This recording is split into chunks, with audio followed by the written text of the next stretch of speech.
పోనీ 2-3 రోజులు వెయిట్ చేసి పెడతాను. వెయిట్ చేస్తే 2-3 రోజుల్లో నొప్పి పోతుందేమో.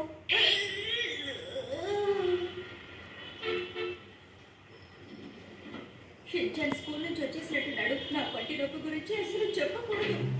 నేను ఇంటికి వచ్చేసాను. అరే షించాన్, ఈ రోజు స్కూల్లో నువ్వు ఏం చేసావో నాకు చెప్తావా? అమ్మా, ఈ రోజు కూడా ప్రతిరోజు ఏం చేస్తానో అదే చేశానమ్మా.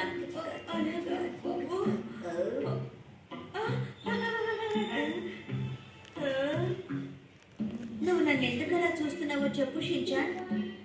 అదా ఏంటంటే ఏమిటో చెప్పు షించాన్. మీ బుగ్గ